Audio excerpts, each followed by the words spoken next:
So let's resume our session. Bismillah ar-Rahman ar-Rahim. And get back to what we were talking about. Let's relink the theme. And we said when we were ending yesterday, we had shifted more towards the leadership principles that are necessary to be quote unquote successful, because I know we got into definitions of success. So we'll preface that with those quotes. But from our perspective, from the cafe's perspective, negotiations and the understanding about negotiations is critical. Muslims are locked into this all or none, black and white mindset, and we can't get over the fact there's always a tomorrow. And so with that, I'm going to introduce a pretty high-powered couple.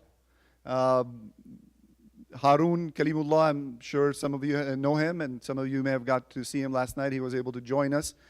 He's a scholar. He is a U.S. diplomat. He's very well accomplished in policy. He works with the cabinet of Secretary of State John Kerry.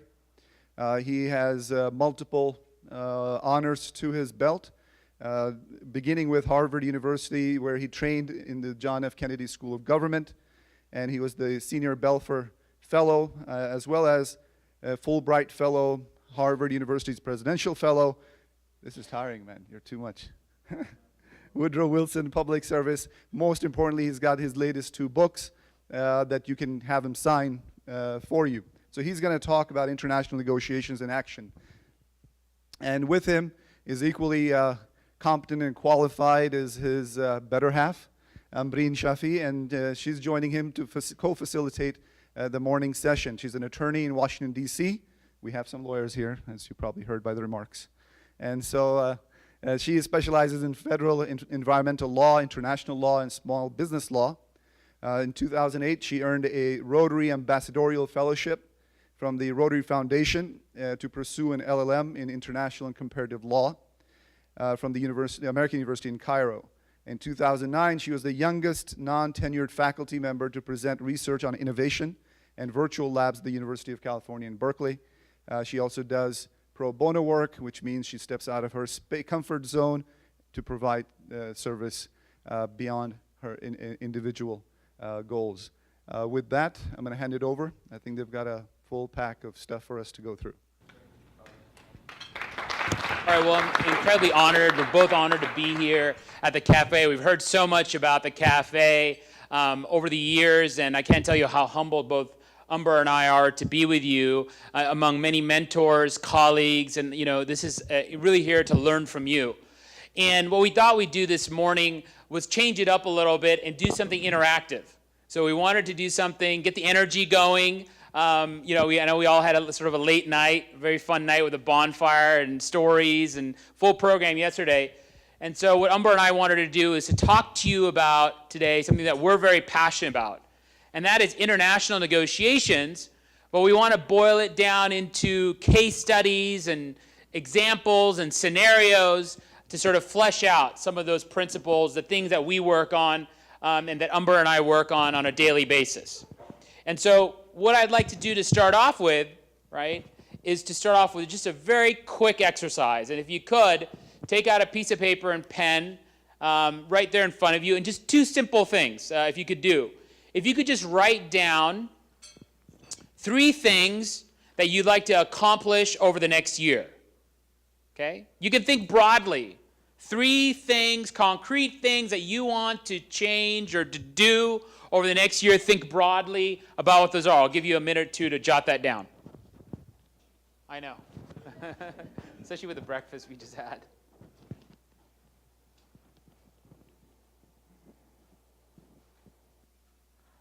All right, now you can continue to keep on writing if you're writing, but any brave volunteers that want to maybe give 1 or 2 things off their list? I'm going to start calling on people. Ali. With Cafe Africa, Yeah. we have a unique idea to launch, and it's a scholarship fund for engineering schools across the United States to build an idea about our theme is build bridges. So the engineering schools will have to build a bridge, and then whoever has the best design will get $5,000 scholarship fund. Brilliant. Very good. Very good. Anyone else? Maybe one thing off your list? Two things? Good. Asad. I'll give two. One is increase cafe attendance at programs. Okay. That's a good one. Big goals, yeah. Especially Sunday mornings. No, okay. And two is teach my daughter to drive well. All right, good. Teach his daughter to drive well. Yes, sir. Challenge. Do my first performance tour of Indian Pakistan. Fantastic. Very good. Everyone hear that? First performance, India Pakistan. Anyone else? Yes. One of the goals is I want to start a kids volunteering program where they will volunteer, but their goal is not to get a credit hour or something. Good. Excellent.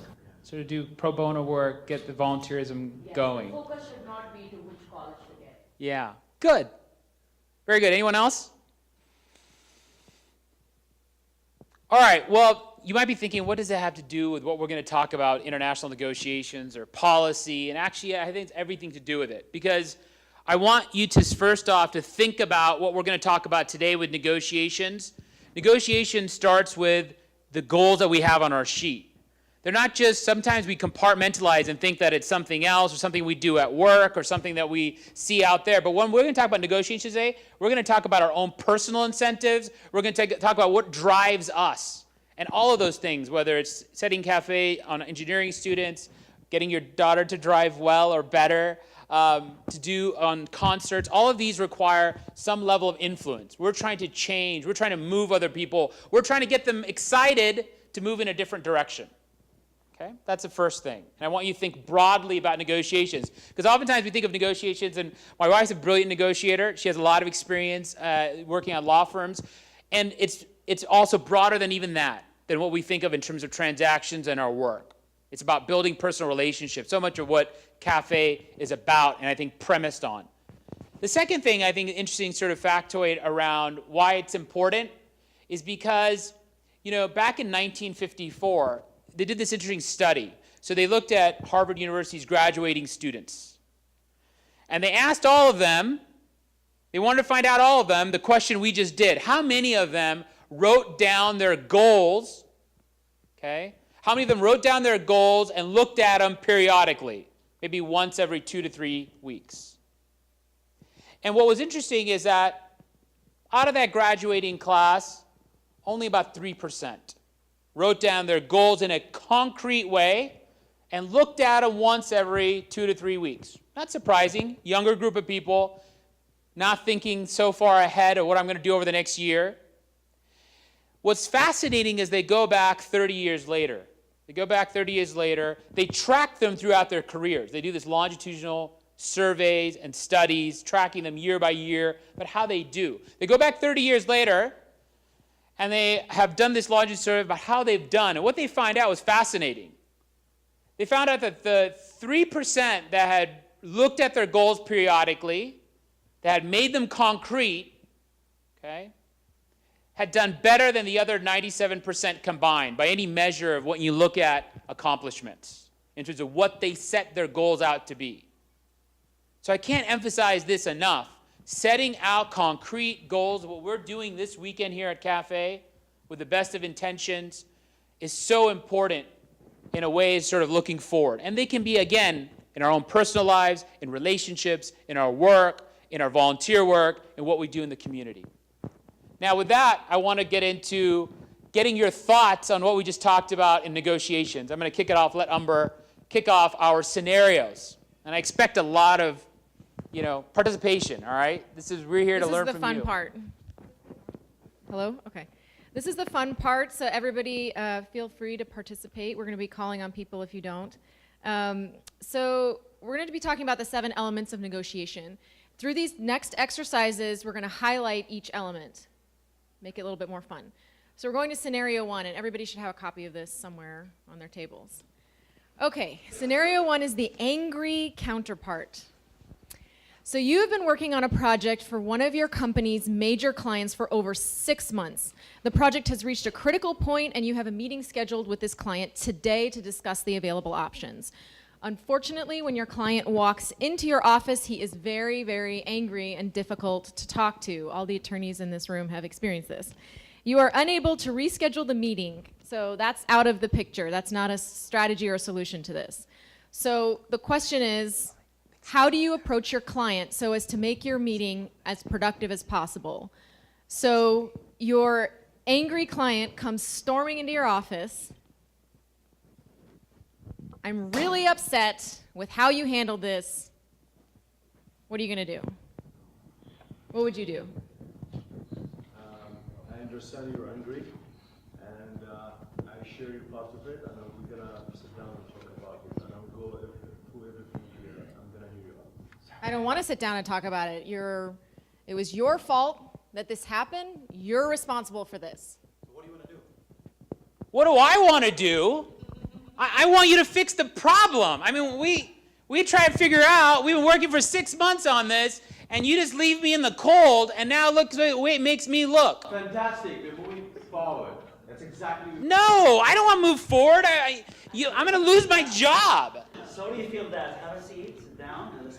Oh, take a seat. Oh my God. You know what? I'm going to take this water bottle and I fling it at you and it whizzes past your ear and hits the wall. No, I'm not. I'm not going to just sit here and like sit down. Anybody else? How would you handle this? Get out of here.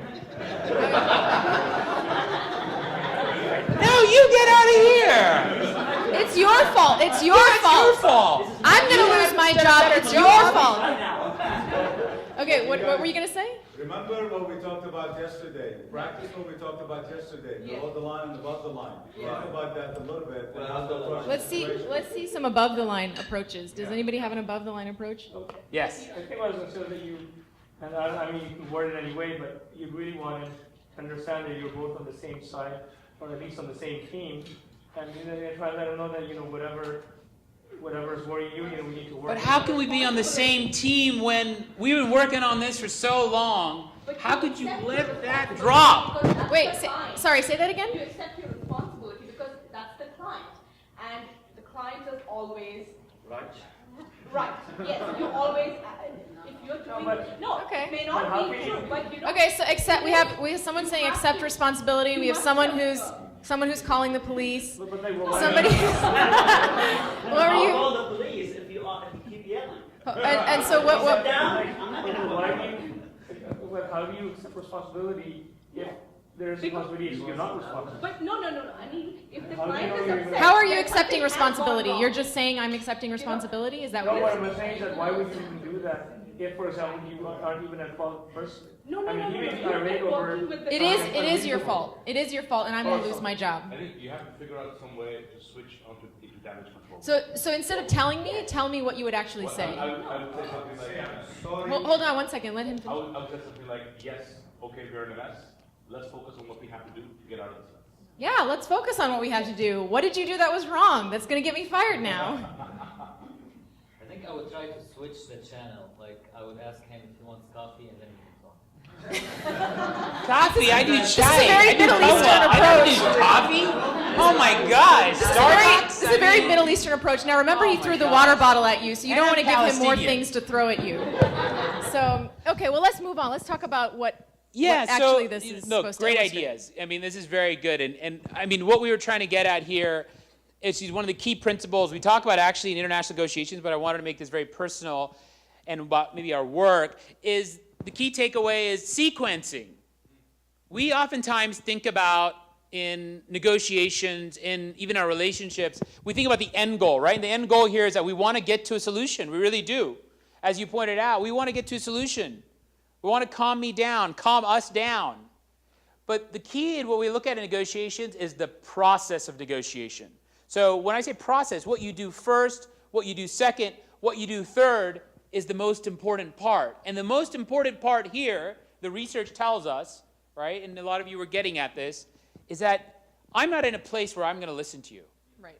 I'm not going to be able to listen to Dr. Imad at all. I don't want to have coffee. I don't want to be distracted because I'm about to get fired, right? And what you have to do in person sequencing is, as was said here, you say something along the version of you're sorry. And you may have to say it multiple times. And We don't even know what I'm sorry for yet. And Rubina said that. She said, take responsibility for what you may have done. So you're saying something like, I'm sorry. I'm so sorry. How can I help you? Because what you want is you want to get that kernel of information. We have missing information. I'm not sure what's driving that person's anger. Is it something that happened between us? I'm caught off guard. Is it like the traffic to this morning to work? It's peeling the onion at trying to get at that. But to get that information, we have to put them in a place where they're going to listen to us, right? Where they're going to listen to us. And so that's the key thing, is sequencing. And after that, you can get to a conversation. Think about it. When someone's saying to you, Asad, I'm so sorry, how can I help you? You're still mad at me. I said, Asad, I'm so sorry. How can I help you? Asad, at some point, Asad's going to have to calm down. It might take a little while, but he will. And he's a good guy anyway, so he probably wouldn't be upset anyway. But the key is sequencing, all right? And the last point I'll mention on this is that we did this work at Wharton, at the business school, where they looked at loyalty. They looked at what creates loyalty and what creates trust, okay? Between people, between companies, between countries, okay? And what they found out is that you have the strongest trust and loyalty when you have something like this happen. Major fault in the relationship, major mistake that comes up, major falling out. But what happens is that you're able to patch it up. It becomes an opportunity to build that relationship. If you're able to patch it up, that's actually a much stronger relationship than if nothing had ever gone wrong. Because you have the expectation now that if something does go wrong, that person, that entity, in that negotiation, you can actually rebuild those bridges. Okay, that was good. Everyone did a good job. So we're going to continue to test your negotiation skills with this second scenario. So you're negotiating, so let's put this in the first person. I'm negotiating the price of a used car, and the sales agent suggests a price above my purchase price. So let's say I'm buying a used Honda Civic, and I'm willing to pay about $10,000. That's my maximum that I'm willing to pay. That's all I have saved up. And I come in, and the car dealer is saying, you know what, I have this wonderful car for you, and it's $16,000. It meets all your qualifications. This is exactly the car that you want. So how do you address the agent in order to get the best price? How much do you have? I have $10,000 to spend, and he's asking for 16. And how much do you think it's worth? I mean, this is part of the negotiation process, right? This is part of the negotiation process. So let's try to raise hands so that we have just everyone participating. Sorry, I don't know your name. Yusha. So I would go with data. I would look at like Kelly's blue book or what a fair purchase price is, and then negotiate my way from data. No, but listen, this car, you have to understand. Look, Yusha, I like you. I think we're like family, right? So we I feel like we've known each other. So you see, this car, you can't just look at that. I mean, it's, that we had a one owner. It was an elderly woman that used to drive it. I mean, there's things in this car that are intrinsic that won't show up. I mean, it's such a great car. In fact, why don't we just go for a ride? It's beautiful around here. I mean, we're in the most beautiful part of West Virginia. We'll go for a ride and you can test the car out. Well, then I'd say what a new car would be like. Even if it had a good owner, it's still depreciating in value. So I keep on with data and information. Yusha, you bring up a really good point. You know what? Yusha, you're such a good guy. And I like what you're wearing. I like the flannel shirt. I mean, look. For you, you know what? Just for you, and I'm going to talk to my manager, but $15,500. We can go down $500. Okay, just for you, just in the next hour. Right here. I think it's a great car, and it drives great, but you know what? It's really worth $8,000. Eight? It worth $8,000. I'm sorry, that's what it is. Listen, you can just take it. Here it is. There's a car. Why don't you just take it? Why don't you just take the car, huh? But this car has everything you're looking for. This has the GPS, the internal GPS. It has wood paneling. It has a sunroof. It has these are all the things you told me you wanted. This car is everything you want. But this car's right here. It can be yours for $15,500. Right here, doctor. Well, it's a used car, and it has the stand over here. And as you know, the economy is not as good as it used to be. So I don't know. think I mean, it I is- myself, I'm You know, trying to put my I kids mean, through how long- college, how long- and it's just, how long do they're you- out of a job. I mean, it's just, I'm supporting my family. I know what you mean. I feel your pain. The economy is really bad right now. I understand where you are coming from, but if you don't sell this car to me, this car is going to be sitting here for over a year maybe. You are going to be losing money. I mean, why don't you? You know, we actually- have, that's a really good point. Actually, I think we might even have something better for you. We have this Honda Civic that's like, with 200,000 miles on it. It's a little different than this one. Maybe that fits more No into your CD price player, range. no No, I sunroof. mean, it's not just the price range that you are talking about. I like this car. However, I mean, I think you are asking maybe a little bit more than what. Okay, so tell me, what's the price you want to give for that? I want to be very reasonable about this. No, I want to give 9,000 for this car. Oh boy. Oh boy. I can't, yeah. I Yeah, don't know. The you know economy what, is that's- really bad. The economy is really squeezing all of us. Go ahead, go ahead. God, Eid is every day for you guys, right? This is. I want to reframe the discussion. You guys are talking about the car. I don't want to talk about the car anymore. You said we're family, right? That's right. Family, we help each other out. That's Yeah, right. I came Yeah. in here and I My brother-in-law knows I want to your sell your kids' sister-in-law. cars. I want to sell your my cousin's kid's car. Okay, well, I want to stay in business with you and I want a future with you. So all I have is $10,000 to spend right now.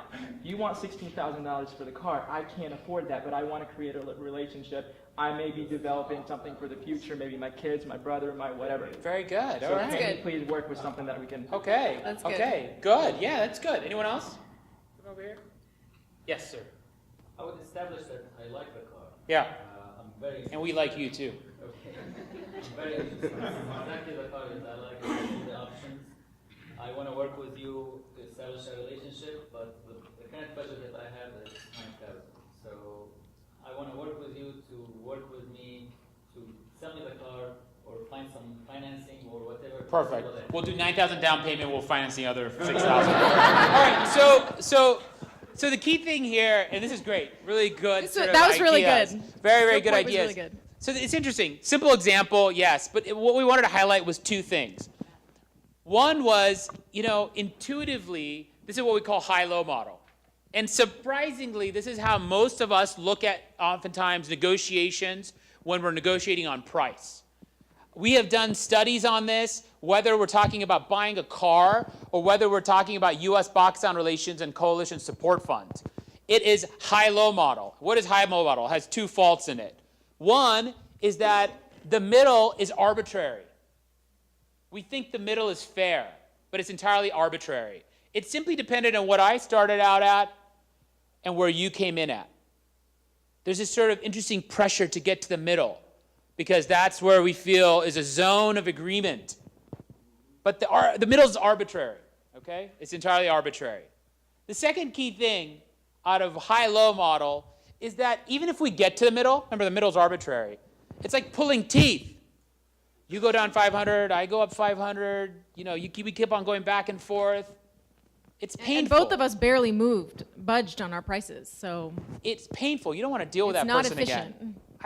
I'm like, ugh, by the time you're done, right? It's like sitting in an Arkley bazaar, for those of you that are in Pakistan. It's fun. It's an art, right? Whether in India or Pakistan, where I lived for 8 years. And there's a joy of negotiating. To the point where, they'll be just like, here, take this. I'm just a Thobat. Like, just take it. Just go. I've spent enough time in Thursday stores, notwithstanding present company where there's fixed prices, which I think makes sense. But, but there's that bargaining, right? There's sort of back and forth. I thought I got a really good deal. I walk out and I realize, it was a lot less. But I felt good about it because I met the middle. So that's that relationship piece. And what we talk about here, and what we're going to talk about later today, is how do you anchor? How do you anchor? You anchor when you negotiate on criteria, not price. Okay? We talk about negotiating on criteria because negotiating on criteria reduces the zone of disagreement. When we talk about whether we're talking about international policy negotiations or we're talking about simple negotiations, and it reframes the debate, as was really well pointed out in the examples. Okay? All right, let's go next one. All right, moving on to the next scenario. You guys are getting better and better.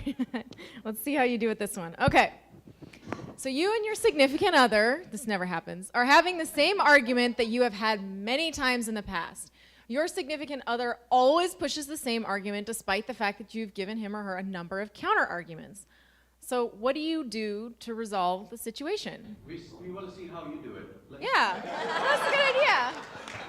That's a good idea. John, So let's Why did you keep?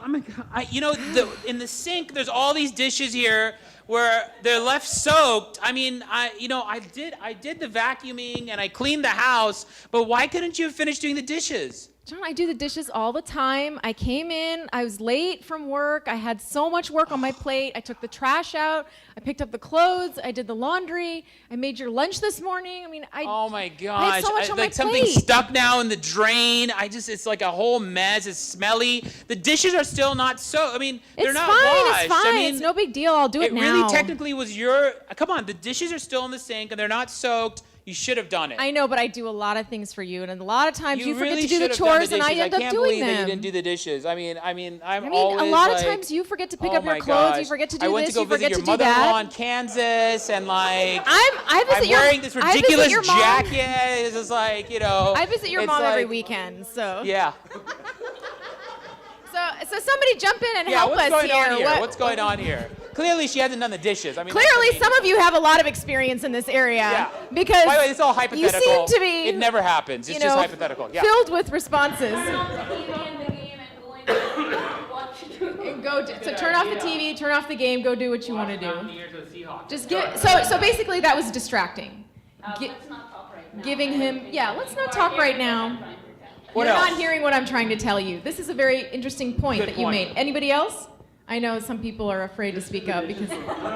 Yeah, exactly. Just do the dishes. Give in. Be like, oh gosh, so, all right. so instead of responding, actually just do the dishes? Is that what you're saying? use the paper plates all the time. Oh, there Okay. you go. So There you present a new argument. So one person suggests present a new argument. Use 3 plates to eat one dinner or lunch. Oh, right. Good. Good. Okay. Anybody else? Yes.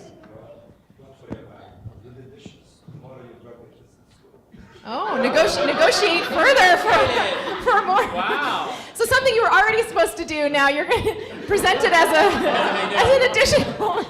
That's actually a very creative strategy. I didn't think of that. Milana. We'll talk about it at a therapy session next week.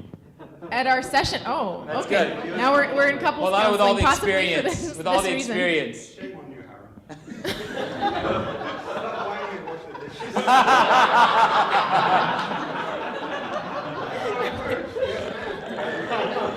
Spoken from the true sage. That was a wonderful point that we need to document for this videographer. The imam is saying the woman is always right. So what we're trying to get at here is interesting. It's what we we wanted to make it sort of again personal, make it fun, but it's about active listening. And surprisingly, just to give, I wanted to sort of. Well, one second. So one of the things that she had said that was really important that we want to bring out right now is she said, I don't think you're listening to me right now. Let's talk about this later, right? So this is what you're about to address. Yeah. So, give you an example. Let's say 3 days from now, okay? We had this great, we had this great session here yesterday and today. We're all here together. Let's say 3 days from now, I come back because I love West Virginia. We both love West Virginia, so we come back to wherever you're at in Charleston or back to your homes, and I give you a quiz. A quiz, maybe like just to see what we covered this weekend. Topics, what you remembered. Do you want to tell me the average percentage of what the room here will remember on Wednesday? Just take a guess. 10%? Oh my gosh, 10%. I mean, They're pretty. Molana's so inspiring. I mean, you got Ali, you got all these great speakers, Ahmed Ashkar. You gotta be more positive than that. 25, 30? 5? Wow. Oh my wow. gosh. 3? It's good. It's about 14%. It's about 14% what the research shows us. And what it says is that it's much narrower than we think in terms of what we remember. And that's why active listening is so important. And in this situation, what you're getting at, and this is again elevated when we talk about negotiations at a more senior level, international level even as well, is that the dynamic is that when Umber and I are having this argument, as we do many times, right? What happens is that I start preparing why the dishes are there, you don't respect my time, all these other things. She's preparing rebuttal 1, 2, and 3. It's like 2 barrels of a gun. Now, when she's talking to me, I'm preparing my rebuttal 1, 2, and 3. We're like 2 barrels of a gun, shooting things past each other. No active listening. And so what you have to do is we're trying to change the frame there, right? We're trying to change the frame. And one of the ways that you could do it is that, for example, we use this technique. We'll say something like, okay, I'll literally repeat back to her, maybe even word for word what she just told me. So I'll be like, okay, let me see if I understand right. You didn't do the dishes because actually you were late from work that day and had left me a message. You had you had given me heads up that today was going to be a good day, that you needed help. And third is that, you know, this has been a tough week with everything going on with your parents, right? Did I understand you right? And now that might seem like Simple. Simple. Too simple. But what I'm trying to say is like, yes, I've heard you. Now, all of a sudden when I've done that, now when I go through my 3 rebuttals, she's in a place where more than likely that percentage will go up from 14%. And then what I would do is then repeat back to him exactly what he said to me before responding.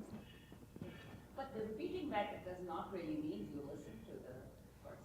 Right. I mean, but you're trying to show that, I mean, oftentimes if you have to repeat back, it shows you had to store something, right? Now, you can't say in a sarcastic way, saying like, well, because you were late coming back from work and your family, yeah, I mean, is that what you're trying to say? You know, so obviously, yeah, you have to show like some. You may actually think it doesn't require you to listen or absorb, that you might just be parroting back, but actually in relationship theory and relationship counseling, they've shown that it does work.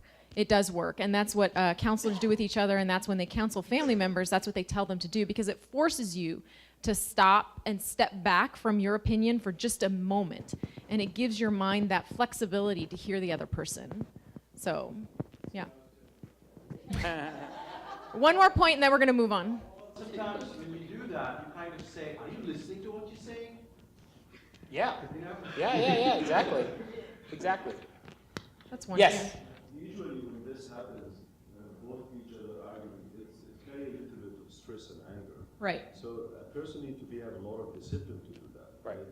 Being patient and disciplined to come back out of his zone and just Right. listen and repeat. Exactly. These are all really good points, so keep this in mind, because we have more exercises now to go. Great. All right. Powers and deals. You're negotiating one of the largest deals in the history of your industry, and your counterpart faxes you her proposed terms and conditions.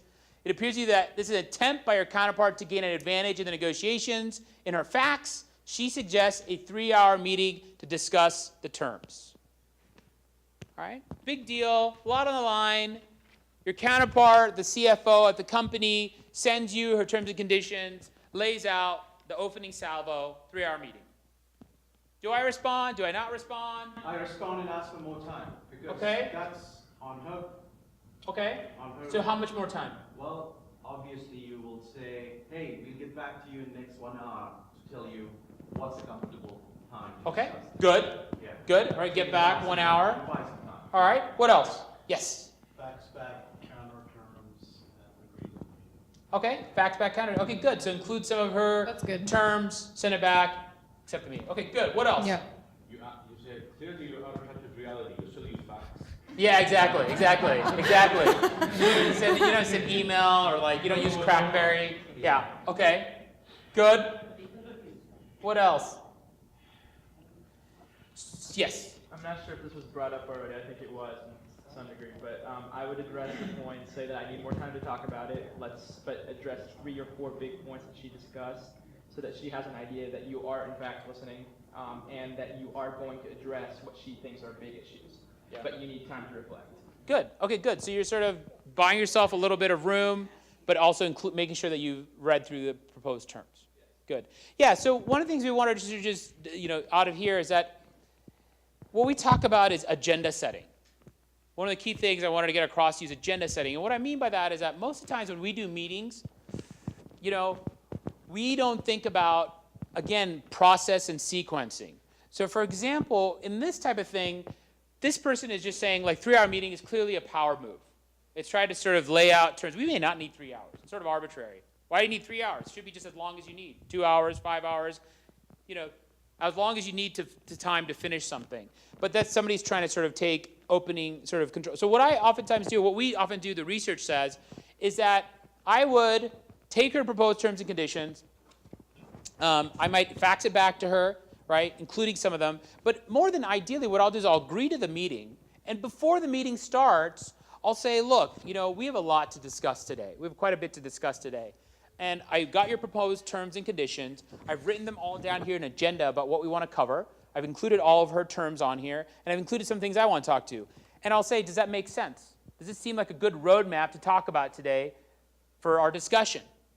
In fact, what you can sort of negotiate an agenda before you start the meeting. And what we find is that most people are happy as long as their proposed terms and conditions are somewhere on this sheet, right? Oftentimes, I will sequence them to the latter portion. I'll put some of the things that are more important to me at the top portion. But most people are happy as long as it's somewhere on the sheet. The reason is that, again, it's important to, when you can sort of talk about what comes first, what comes second, it creates a lot of dynamic in the course of discussion, right? Again, you're putting parameters on it because what we find in discussions is that you'll spend 80% of the time on the first 2 issues, and then you try to rush through the last 6 issues in like the last 20 minutes, right? We don't space things out. So again, having an agenda that you can anchor towards is really critical. We oftentimes don't do this, I think, in even our own institutions, in the community, in the Muslim organizations, right? But like adhering to, again, anchoring yourself in that agenda, I think is really critical. Last one. Okay. All right. I know this multicultural crowd is going to love this part. Okay. So a happy-go-lucky, very competent group of Texas businessmen, Fortune 100 company, they arrive in Japan for negotiations. They walk their Japanese counterparts through their negotiations step by step. They have a perfectly rehearsed routine. They make a number of points that they're absolutely sure that their Japanese counterparts will agree to. They're competent, they're confident, they're joking, but they're still very unified in their presentation. The Japanese counterparts, on the other hand, are completely silent, just watching them give their proposal the entire time. At the very end, the Texas businessmen stand up and they perform a trick that they have perfected over the years. They stand up together in unison, and they turn over and flip their business cards across the table so they land in a perfect line in front of the Japanese businessman. And they are positive that they have nailed this. They have made a solid case for their argument. They've been charming, they've been approachable, and they've been unified in their approach. So they fly home, they're at the top of their game, they're really excited, they're really confident. Unfortunately, all their proposals were met with silence, and ultimately they fly home in frustration. So what do you think, what happened here? No homework, lack of preparation. Right? Well, they did their homework, they did all their preparation. Obviously, it didn't work. It didn't work. They did not have the understanding of the cultural sensitivity. Of the cultural sensitivity. So what would he have done differently? What should he have done differently? Google it? That's actually a great suggestion. It's very important in Japanese culture. It's very important. Very important. The protocol. Yeah, there's a protocol. I remember sending emails to, you have to say sorry. Like, it's Formal. It's formality. very formal. Yeah. And they take their formality seriously. Get advice from someone who works with liaising with Japanese people who can explain. Who understands the faux pas. What they should have done, instead of throwing their business cards across the table, was taking it in both their hands and presenting it and bowing to the other person. That's the right way to hand a business card in Japan, right? So yeah, this is, as Umber said, there's protocol. I was actually at this negotiation, and we know in Japan, right? There's protocol. There's a really clear, your business card, right? 2 hands, very important. 2 hands, slight bow. You hand it to somebody when you give them their business card, okay? When you receive someone's business card, again, 2 hands.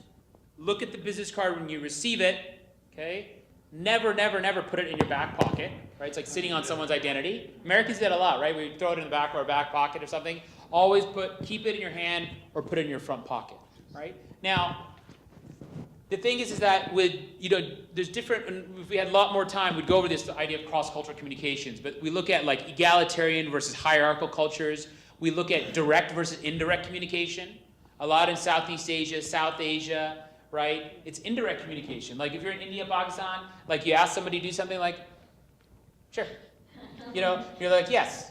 You're not sure if that's a yes, I'm not going to do it. Yes, I'm not sure what you want me to do. Yes, you should get lost. Yes, I'm actually going to do it the way you want, right? There's like 6 different types of yeses, right? But it's indirect communication. Even in Thailand, for example, they don't have a word for no,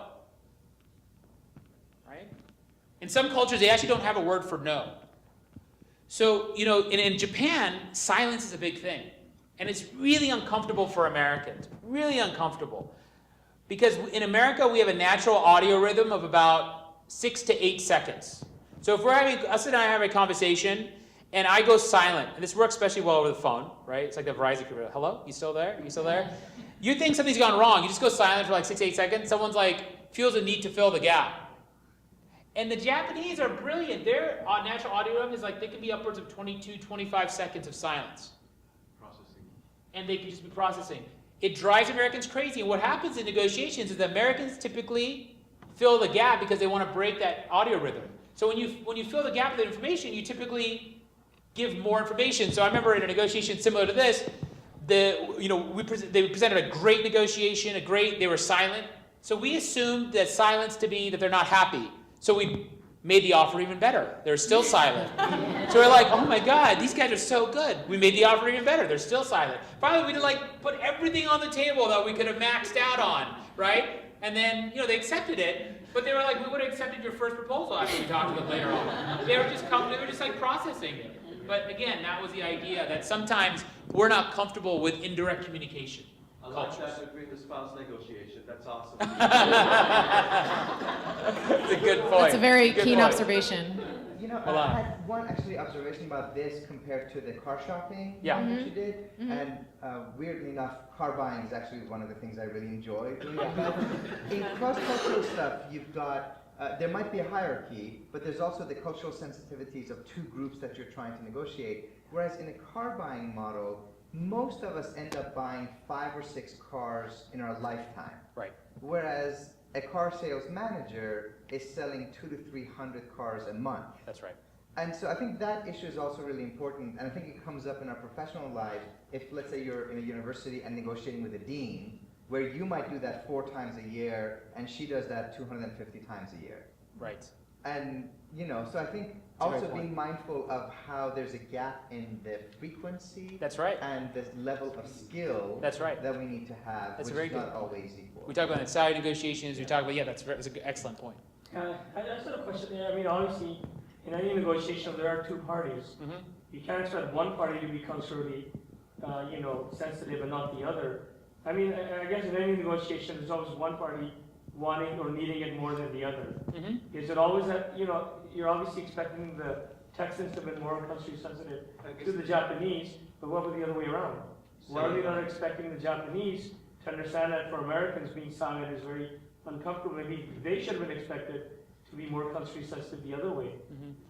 That's a good point. No, it's a good point. Yeah. Well, I was going to say, just along with the lecture yesterday, we were talking about living above the line and trying to be the first person to make the best out of the situation. And we talked about optimism. And so I think these exercises and these illustrations and going through these principles of negotiation, they're intended to help you bridge the gap in your experience that, where you might be dealing with somebody who's more experienced, or at least be able to recognize when someone's using a tactic and not be as intimidated when you're walking into a negotiation. So, and that's exactly what Umber said. They do. So like oftentimes when the Japanese come here to negotiate, I've been in some of those negotiations. Like for examples, if for lawyers, like what Umber does, Japanese have very, very short contracts. Mm-hmm. Very short contracts. It's like 2 to 5 pages. Americans have 100, 150, 200 long contracts. Now the reason why?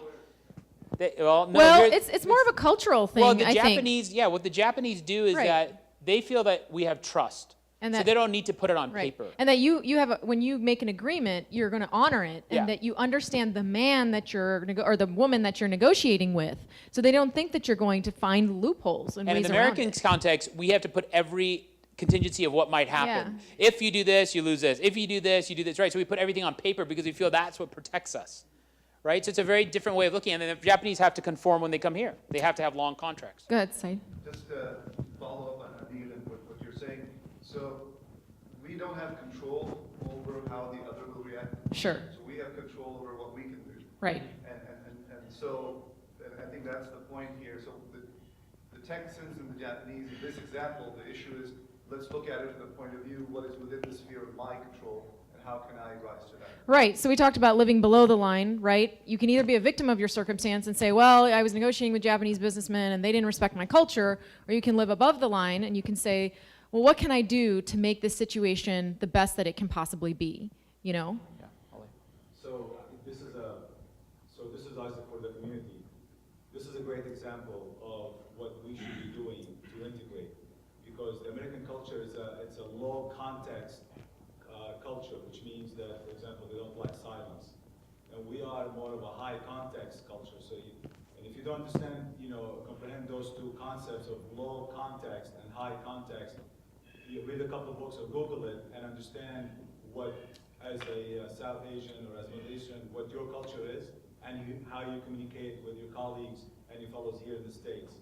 And where the misunderstanding and miscommunication only because of the culture and not because of your accent, and not because of your religious background or your beliefs. It's how you're approaching them and how they're approaching you. So it's this exercise really kind of sums it up of how we should be it's what it says, cross-communication, cross-cultural communication. Excellent. Yeah, that can be applied to cross-gender communication when you're talking to a member of the opposite sex. It can be talking about interfaith. I mean, it's applicable in all kinds of situations. And as you said, it's about putting yourself in the other person's shoes and maybe letting go of your ego just a little bit so that you can make the best out of the situation. Yeah. So, yeah, go ahead. Parents and Oh, kids. yeah. Right. Oh, yeah. Anytime there's a gap in understanding. So what I want to do is I want to sort of take this, now we're going to get into the actual international piece even more directly. And again, interactive, we hope it'll be a lot of fun. We're going to do an exercise. What I want to leave you with, though, is before we launch the exercise and get you into your teams and your groups as we do this exercise, is that, this gets at the point you were just making. I like the Einstein quote that we've oftentimes heard, insanity is doing the same thing over and over again and expecting a different result. And I think that, oftentimes the scenarios and what we're trying to do here is look at our assumptions, trying to take a step back and think through what are the drivers, what are the incentives, as we sort of approach personal relationships, or the community, volunteer organizations, as our sort of American Muslim organizations in our sort of activism here. On a policy level, we look at sort of whether it's lobbying or advocacy, or in terms of electoral politics. And the preparation piece, which we're going to sort of focus on, right? So we find that the majority of sort of value that's gained or lost happens before you walk into a negotiation. It's about the preparation aspect and asking those key questions. So with that, what I want to do is we're going to break you up into groups. Before I do, and we give out the groups and how we're going to do this next negotiation, does everyone have the water scarcity exercise in front of you? If you don't, raise your hand. It has a small map on the bottom. Yeah. As we walk you through this exercise, please try to keep in mind everything we just talked about with sequencing and culture and high-low model and building trust. Yeah. So here's the exercise. I'm going to give you some time to read it, but I'm going to give you your groups, and we're going to sort of talk about what is the sort of objective of this, all right? You're either going to be alpha country, called alpha, or you're going to be beta country, and you're going to have a chance to read through the exercise with your group. And the goal of this exercise, okay, is that whatever country you're representing, whether you're alpha or beta, you want to maximize your revenue. Okay, we're talking about this is for your country. You want to maximize your revenue. This is actually taken from a real case. Again, water scarcity. Water's scarce, so you're going to be negotiating multiple rounds with beta. Two countries are going to be negotiating each other. Now, I'm going to count you off because I know we had some flux. We did have teams, but we realized not everyone's here. So what I'm going to do is I'm going to count you off into teams. Remember your numbers. Yeah, remember your numbers, okay? So remember your numbers, and we'll get you on the right teams, okay? So just remember your numbers, and we'll tell you where to go from there, all right? Okay, so what you're going to do in the water scarcity exercise, all right? If you are an odd number, you are alpha. If you're an odd number, so teams 1, 3, 5, 7, 9, okay? You are odd numbers, all right? I'm just being clear. Sorry, I myself mixed this up. All right, so alpha, you're beta if you're even number, all right? If you're and all the kind of so what I want you to do as a group, read the exercise, okay? And one of the most important parts is on the second page. I'm just going to highlight that and then let you prepare.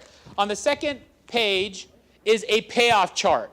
So you're going to do multiple negotiations. 1 is going to negotiate against 2, 3 against 4, 5 against 6, 7 against 8, 9 against 10. We'll get you in your right groups. But look at this payoff on the second page. In this negotiation, every round we do, you'll only have 3 choices as a team. You're going to bid on water. You can either bid at $100, $200, or $300. Okay? Simple. And I have bid sheets that I'll hand out to you. $100, $200, $300. You can see the payoff matrix. This is a payoff matrix. The way to read it is that you're going to submit your first bid to me blind, okay?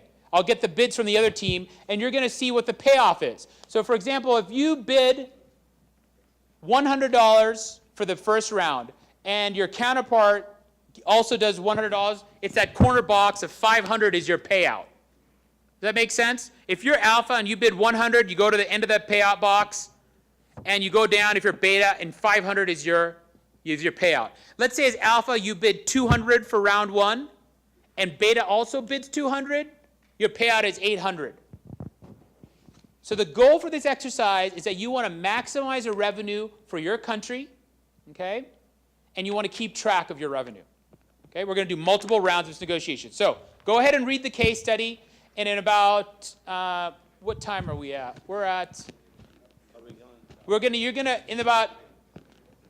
Within the next 10 minutes, we're going to start our round 1. So go ahead and sit down with your group. You can find a table. You don't have to stand where you're at. You can find a table if you want. Sit together and discuss the case study.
So it depends what we bid, and then once we find out what they bid, then we know where we are negotiating.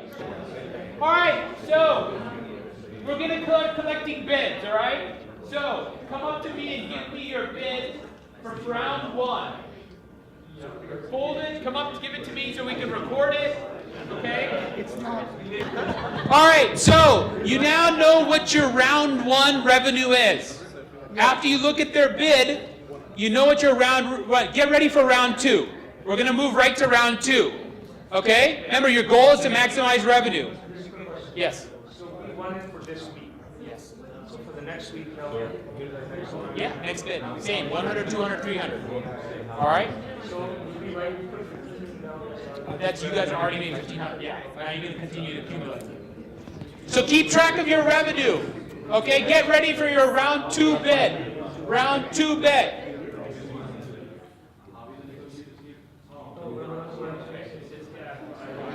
All right, so round 2 should be completed. Round 2 should be completed. Round 2 ready? All right, close it up. Come show it to me real quick. You guys ready, round 2?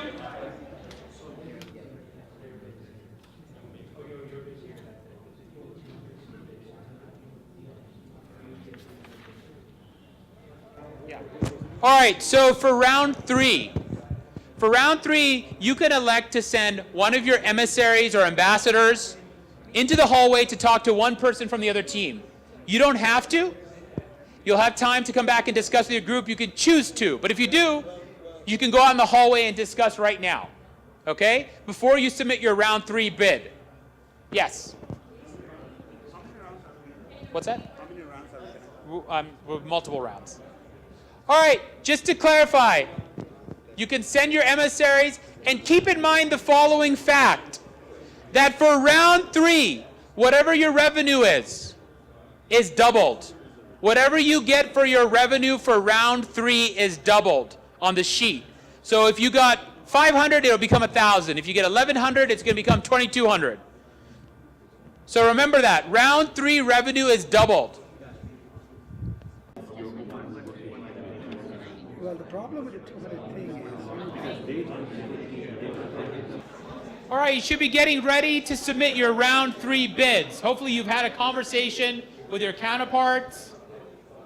Time is running out if you want to talk to your counterparts. The windows of negotiation are closing. Remember, your round 3 bids are doubled. Okay, so keep that in mind. Whatever your round 3 revenue is, it's doubled. Whatever you get. They're ready. They're ready to submit. They don't want to talk. You guys don't want to talk. You ready to submit? You guys ready to submit? Hey, it's his choice. He doesn't have to talk. So you guys ready to submit? Okay, let's submit. Well, I mean, okay, then let's. All right. Submit it and exchange. All right, listen up. Listen up, everybody. Round 4. There's no negotiation this time, right? So I want you to get ready to submit your bids. Now, for round 4, whatever your revenue is for round 4 is quadrupled. Okay? Whatever revenue you get for round 4 is quadrupled. Okay? So get ready to submit your round 4 bids. Again, no communication between the groups, no emissaries. We'll hold on that for right now. So get ready to submit your round 4 bids. Okay?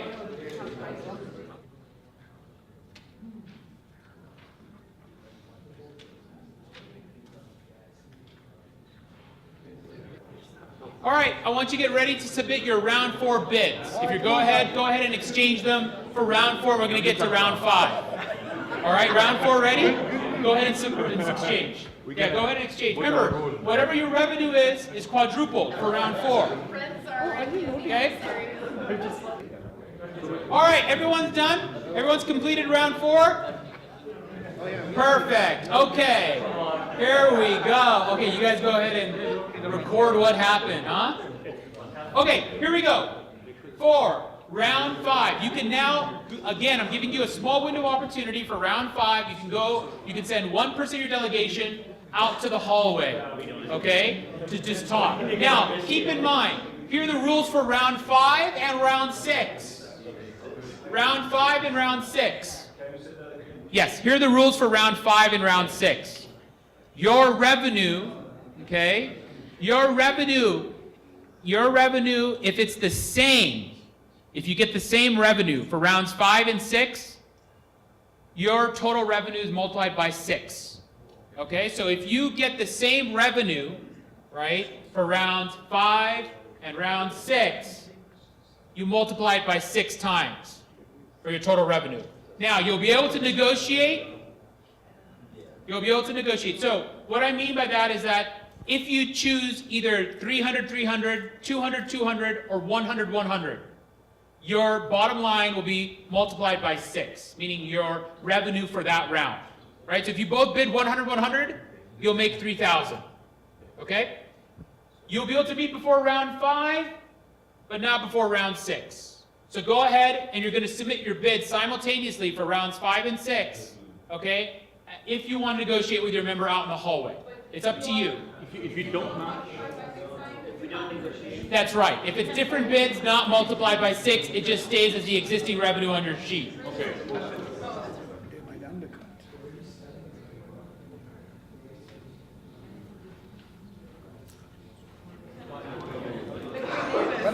All right, pros. We got to get the bids. We have to move on to round 7. We have to move on to round 7. It gets funner, don't worry. It gets better. All right, I'm counting down. We need all the bids for round 5 and 6 in the next minute. So whoever's left, a couple of groups, it gets better, don't worry. We're going on to round 7. You will be able to make amends. This is where we punch him. Go ahead and exchange. Go ahead and exchange. You guys are ready to vote? So you guys. You guys got it? Okay, round 7 rules, everyone. All right. Okay, listen up. Listen up, everybody. Round 7. Here we go. Okay, round 7. There is a round 7. Round 7.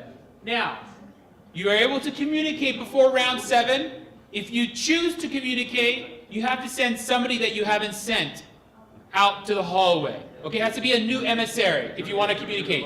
But here are the rules for round 7. Whatever you get for round 7, whatever revenue you get is multiplied by a factor of 10. Okay, whatever revenue you get for round 7, Wish this is real money. okay, you multiply it by a factor of 10. No. Any revenue you get is multiplied by 10. It doesn't have to be the same revenue. Any revenue you get for round 10 is round 7 is multiplied by 10. If you're going to send somebody, you have to send them now because we're going to move quickly. This is lightning round. If you bid 200, you leave it they might bid 100. So you're looking at what the trade-off is. So you guys are trying to possibly make money, or are they going to be sinister? both people get the payout. Round 7, all right? If you're going to send somebody, you got to send them now. Or we're going to close. Negotiators got to go out now. Once the door closes on negotiation, you can't send anybody, and we're going to take the bids. So you got to send your person out. Remember, it has to be somebody different. Somebody different that hasn't negotiated before. Somebody different from your table. Somebody different. Okay, here we go. This is what we're going to do next. Everyone's completed, has all your revenue up to date. Get ready for the next part. All right, so this is what I'd like you to do. All right, I'd like for all the groups to submit your revenue, your total revenue, up to date, what we have. All right, just come up here and we'll write it on the board. So for all the teams, come up to the board and I want to write your total revenue for your team, whether you're alpha, beta. All right, come up here and write up your total.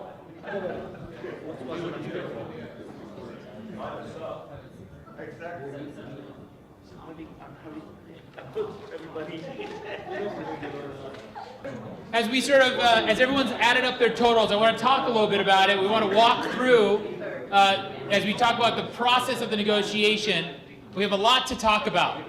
This is a great group, so we have a lot to sort of go over. We're just, I think Team 7 is completing their very strenuous calculations. We may need an independent audit, so we'll need to sort of make sure. Exactly, we'll need to bring in hire a third-party consultant. All right, if I get everyone's attention, first I commend you. That was great. A lot of energy, great negotiation. We have a lot to talk about. And what I want to do is, you might not be able to see the board, but I wanted to go look at the overall revenue that each team had if you're a team alpha, beta, and I want to walk through some of the negotiations, right? As we're taking quick notes and as we are observing, there's a lot to talk about here, okay? And then I want to talk a little bit about the sort of what we take out of this in terms of international negotiations and sequencing and what's important, okay? First of all, you see a pretty wide range of results, okay? And what's interesting is that all of you had the same, we had all the same matrix, okay? We had the same information, but you can see a pretty wide range of outcomes in terms of revenue. That's the first thing, right? Pretty range from maybe, you know, the earlier 13, 14,000 all the way up to 32,000, okay? Now, the other thing too is that obviously when we started this out, we talked about maximizing your revenue. And as we'll learn, some of you took it obviously with a lot of competitive juice in a good way. We're competing against each other. So I want to hear a little bit about that, okay? So let's start off with groups, yes, well, let's just start off here. Actually, I had groups 1 and 2 because they had some really interesting. So we'll start off on this side. Tell us a little bit about what happened in round 3. Oh, should be added? Is that when we did? Yeah. So in round 3, so we were stuck in a kind of a stalemate, and so they wanted to talk, and we chose not to talk. That's right. And so,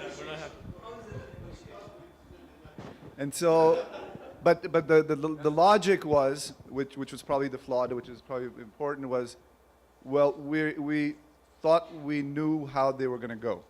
Okay. And 2, we didn't know if we could trust them. Okay. If we agreed on something, can we trust them that they're going to follow through? Talk about that. Okay. Okay, so, you know, I mean, the way we started off initially was that we didn't know anything about them. We already know that Alpha and Beta have mistrust between them.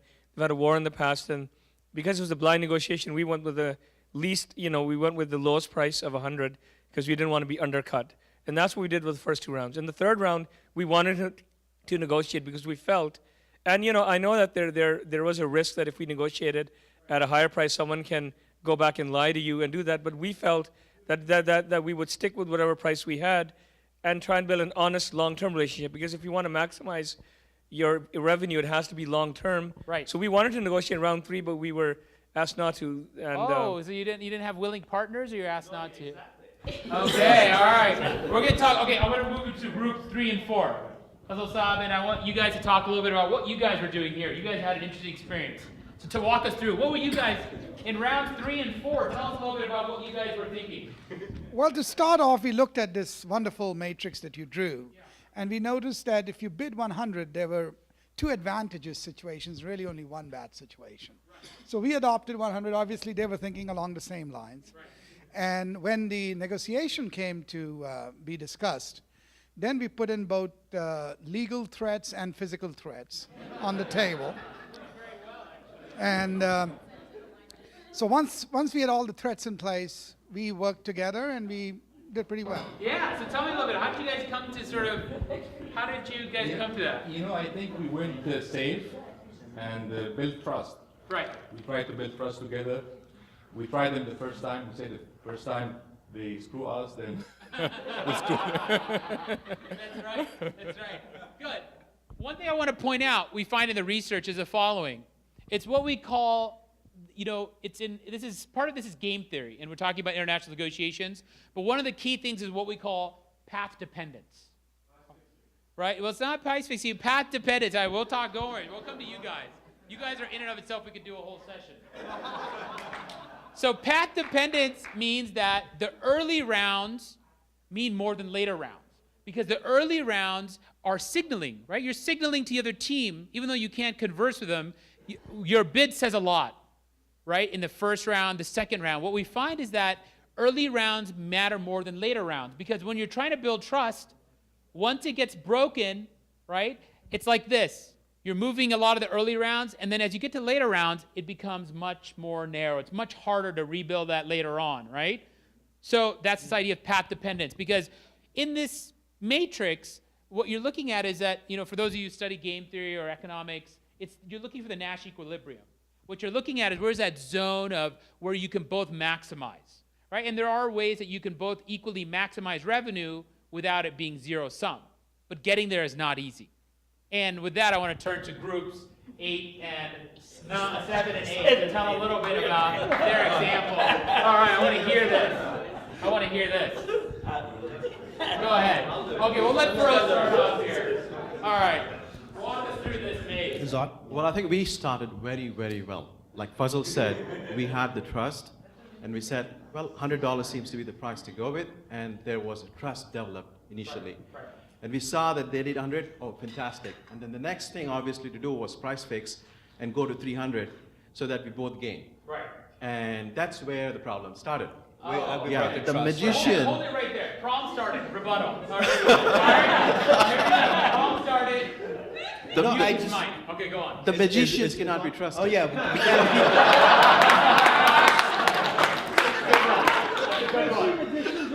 That's a good one. This is true. I can't argue that. I can. But no, go ahead. And after that, the magician can be trusted because you always deliver. I do. That's right. But all right, Thar, go ahead. Tell us what happened. But then we made up for 5 and 6, didn't we? unfortunately, you kept the same traits. I love it. But the bottom line is we both did not understand that the concept or the idea was to maximize the profit, Right. not beat each other. Right. But then there is an ethical thing behind it, which bothered me for a second. Interesting. Okay. Which tell me actually about bothered me for a second, and felt like, is this illegal? Is this illegal to come to a price fixing? And I struggled with it for 30 seconds. And then I said, okay, heck with it, I have stakeholders. So I said, okay, I'll respect the stakeholders. The board members said, let's just do what's maximizing. Good. And then we agreed on something. I said, deal, shook hand 3 times. He didn't say wallahi. That cross-cultural thing came in. Good. Any rebuttal on that? No, that was it. He didn't say wallahi. And then, Okay. So we know how to fix that next time. All right, we're going to move here to, let's go. Group 5 and 6. They're quiet in the back, but they were doing some very good work. So I want to find out what was the dynamic here. So, Tell us how you I guys think figured this I out. think we did very good. You are very good. We don't trust anyone. This is rule number 1. Having said that, we treat people how they are treating us, and we recognize the path and move forward with that. So initially we felt, if we can stay somewhere in the middle and be 50-50, that's a good strategy. And then they decided to cut down on the price. Right. So we lost, and that was a wake-up call. So we had to. Right. So then Okay. All right. But Right. How did you rebuild the trust? I'm going to hear from them. How did you guys rebuild it after they were broken? Negotiations actually worked well for us. When we went out into the hallway and came up with an agreement, we both benefited. Okay, good. But in the last round, I guess we felt we couldn't really trust them at that point. Right. And we decided, but that didn't work out well for us. although right.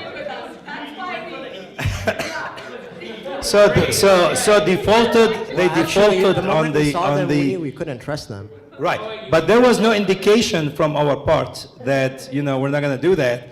So when they refused actually to negotiate, and then we had no choice but to be very conservative, and we went all the way there. Right? Yeah.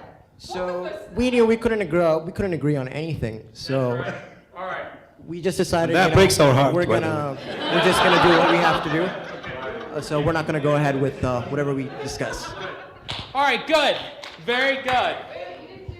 Yeah, I'm definitely coming there. Yeah, we're gonna do, we didn't say last but not least. We lost a couple of our members, but we're gonna give it to our more esteemed members to tell us what happened in rounds 10 and rounds 9. So walk us through a little bit what happened. Go ahead. Where's the main negotiation? negotiating. No, I mean, you're our emissary, you're an ambassador. You were the mastermind, though. No, no. So you want to know about the last rounds? Yes, especially in rounds 5, 6, and 7. Well, I guess it's the same thing. It was a trust deficit, and we couldn't negotiate. Yeah. So. Yeah, sorry, continue. He wants you to finish it. So tell us what happened. So it's interesting. I am. Tell us what happened. It's interesting to see how emotions played, because at the first round it was a choice between trust and greed. We were greedy, and we assumed that human nature is to be greedy. So we thought you would go for 300. We both do 300, and from then on we'd be good. Because of the lack of trust from then on, though, including a mistruth about staying, we didn't. We both suffered because we were only doing 500 the whole time. So it was like that one or two instances kind of screwed us over for the next few rounds. So. Okay, good. All right, so what I want to do, just as we wrap this all together, I want to give you a couple highlights from this, and then we'll close this. What's interesting is that, when we've done this before, I did this actually with a group of CEOs. We did this at Harvard Business School. And I want to tell you a little story from it, because I think it relates to what we did here today. So there were 2 CEOs of fairly large companies, and what had happened was just what had happened here, that there was a mistruth, there was a falling out, as some of the groups had, right? Where somebody on the very last round, or they decided they had agreed to something, and they put something very different. And I remember very clearly, one of the CEOs came in the room, he was just so upset. I thought they were going to get in a fight. They were very red-faced, they were very competitive. Not like anyone in the room here, but they were very competitive. And what he said was very interesting. He said, look, it was Jim, this guy named Jim. He said, Jim, I can't believe you did that. This is just a game.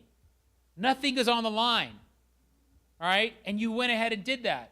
He's like, I can't imagine what you would do if something really was on the line.